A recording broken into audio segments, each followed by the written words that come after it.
నమస్తే welcome to I dream fame book with Kavitha. మనతో పాటుగా ఉన్నారు ఒక సీనియర్ మోస్ట్ యాక్టర్.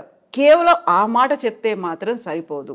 అప్పటి నుంచి పరిచయం ఉన్న వారంతా తనని తెలుగు కమల్ హాసన్గా పిలుస్తుంటారు. At the same time Vithalacharya సినిమాలు, జానపద కళాకారుడు లేకుంటే జానపద హీరో అనగానే కనిపించే రూపం మనతో పాటుగా ఉంది. ఎవరిదో గుర్తుపట్టారు కదా? ఎస్, మనతో పాటుగా ఉన్నారు నరసింహరాజు గారు. సార్ నమస్కారం. నమస్తే అమ్మా. ఎలా ఉన్నారు మీరు? బాగున్నానమ్మా. సో ఇన్నేళ్ల నుంచి ఆల్మోస్ట్ మీ 50 ఏళ్ళు, అంటే నేను 50 ఏళ్ళు అన్నాను, ఇన్నేళ్ల నుంచి చూస్తూ ఉన్నప్పుడు అదే నరసింహరాజు గారు, అదే విఠలాచార్య సినిమాలో కనిపించినటువంటి ఆర్టిస్ట్, హీరో, జానపద కథానాయకుడు అలాగే ఉన్నారు ఇప్పటిదాకా. మీరు అసలు అలాగే ఎలా ఉన్నావమ్మా? ఇవన్నీ తెలగాయినాయి కదా. కొంచెం నుదురు పెరిగిందేమో, అక్కడ కొద్దిగా ఊడిపోయాయి కానీ జగన్మోహినిలో కూడా ఓన్ హెయిర్ అప్పుడంతా ముందుకుండే, అది కొంచెం ఇది వెనక్కి వెళ్ళింది అంతే.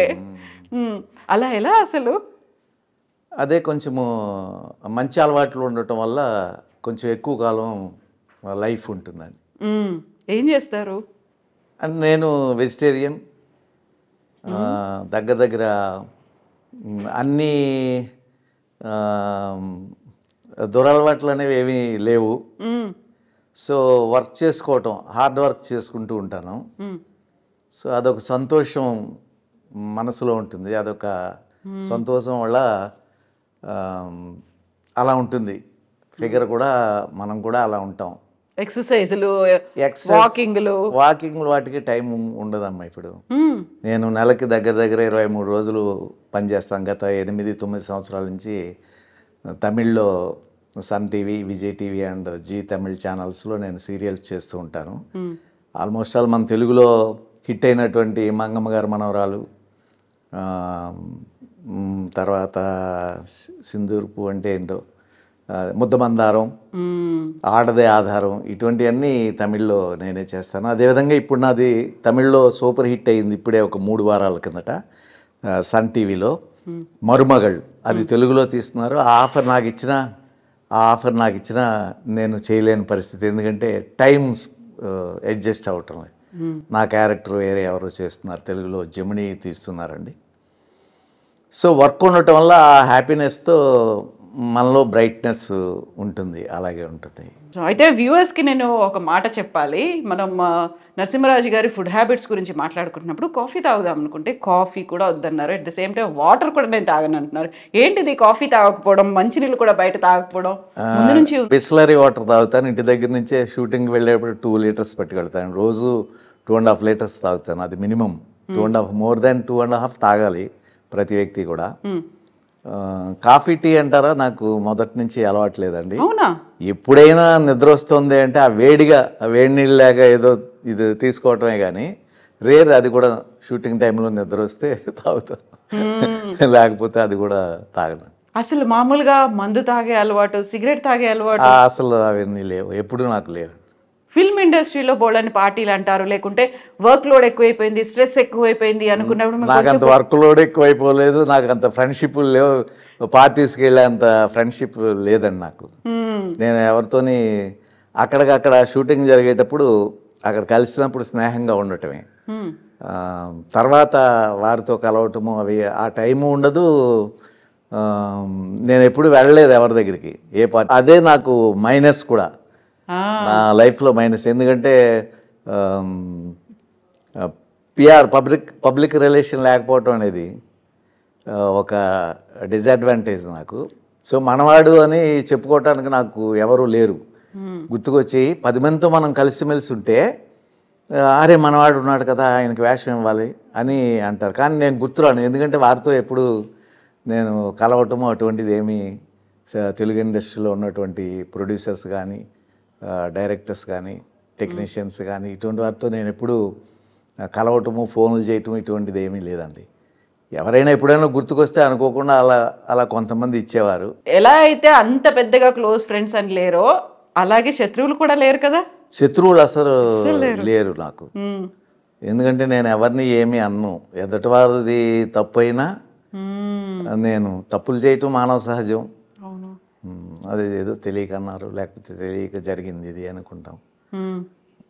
సో అటువైపు మీరు చెప్పినట్టుగా ఇది ఒక బలహీనత అనుకున్నప్పటికీ కూడా శత్రువులు లేకపోవడం అనేది స్ట్రాంగ్నెస్ కదా అక్కడ. తప్పకుండానండి, శత్రువులు ఉండకూడదు. ఎందుకంటే మనం ఈ లోకానికి ఊరికే చూడటానికి వచ్చాం జర్నీలాగా. 50 years నుంచి 80 years 90 years వరకే లైఫ్.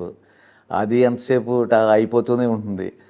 బర్త్డే వచ్చిందంటే నాకు బాధగా ఉంటుంది. ఎవరి బర్త్డే అన్న చెప్పాలి అంటే వాళ్ళకి విషెస్ చెప్పాలి పక్కనే అంటే అందరూ చెప్పి బాధగా ఉంటుంది. ఎందుకంటే 1 year లైఫ్ వాళ్ళు ముందుకు వెళ్ళిపోయారే, జీవితం ఎండ్ అయిపోతుంది కదా, దానికి ఇంత హ్యాపీగా ఉంటున్నారు. 1 year మనం ముందుకు వెళ్ళిపోయాం అనేది నాకు వస్తుంది, ఏదో బాధ కలుగుతుంది. ఇప్పుడు మీరు బర్త్డే సెలబ్రేట్ చేసుకోరు అసలు?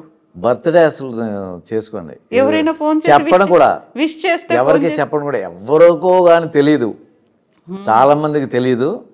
విష్ చేస్తే తప్పకుండా రిసీవ్ చేసుకుంటానండి. నేను ఆశించను కూడా పెద్ద, అదే ఫీలింగ్ చెప్తున్నాను కదా. అయితే ఇప్పుడున్న కాలంలో ఒక పబ్లిక్ రిలేషన్స్ని మెయింటైన్ చేయాలి, ఒక నెట్వర్క్ని మెయింటైన్ చేయాలి, వాళ్ళకి ప్రతిసారి టచ్లో ఉండాలి, పండగ వచ్చినా బర్త్డే వచ్చినా మ్యారేజ్ యానివర్సరీ వచ్చినా వాళ్ళకి విష్ చేయాలి, ఇలాంటివన్నీ సోషలైజింగ్ అనేటువంటి కాన్సెప్ట్ అంటున్నారు కదా. ఉండాలండి, తప్పకుండా ఉండాలి, తప్పకుండా ఉండాలి. మా ఇంట్లో నా వైఫ్ నా డాటర్ వీళ్ళందరూ కూడా మా అపార్ట్మెంట్లో ఉన్న 30 ఫ్యామిలీస్తో చాలా క్లోజ్గా ఉంటారు. వాళ్ళందరూ రోజు ఏవేవో పంపిస్తారు. చిన్న కష్టం వచ్చిందంటే అన్నిటికీ వాళ్ళు 2 నిమిషాల్లో వస్తారు. ఉండాలి. కానీ మరి నా అలవాటు ఏంటంటే ఇప్పుడు నేను వెళుతున్నాను, అది నా అపార్ట్మెంట్ వరకే కేవలం లిమిట్ అయిపోయింది. ఎందుకంటే ఒక 30 ఫ్యామిలీస్ ఉన్నారు, దాంట్లో ఒక 26 ఫ్యామిలీస్ వరకు తప్పకుండా పలకరిస్తారు. ఏ కష్టం వచ్చినా సుఖం వచ్చినా అన్నిటికీ వాళ్ళు ముందు ఉంటారు, మాకంటే ముందు.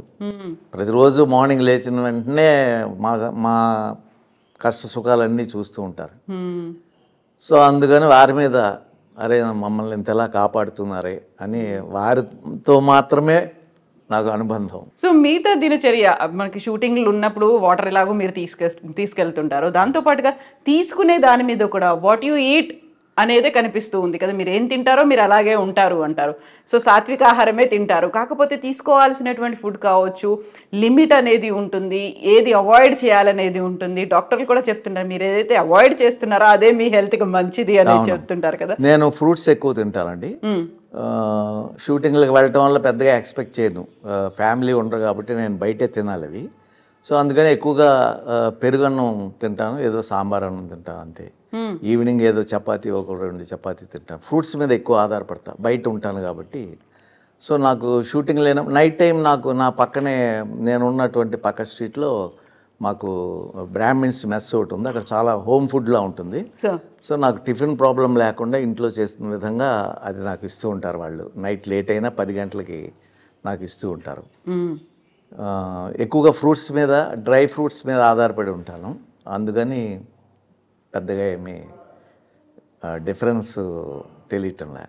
72 years, అందులో 50 years ఫిల్మ్ ఇండస్ట్రీనే, అందులో డిఫరెంట్ షెడ్యూల్స్ అనేవి ఉంటాయి. ఒక్కోసారి టైంకు తినకపోవచ్చు, డే నైట్ షెడ్యూల్స్ ఉంటాయి. అప్పుడు ఏం చేసేవాడు? నైట్ వర్క్ చేసే అంత బిజీగా ఎప్పుడు లేము. జస్ట్ మార్నింగ్ నుంచి నేను 4 o'clock లేస్తాను. లేచి లైట్గా అన్నీ చేసి 6:30 అట్లా నన్ను తీసుకెళ్ళడానికి బండి పంపిస్తారు, వెళతాం. 9 o'clock వదిలేస్తారు. 9 o'clock తర్వాత వచ్చి 10-10:30కి నిద్రపోతాం.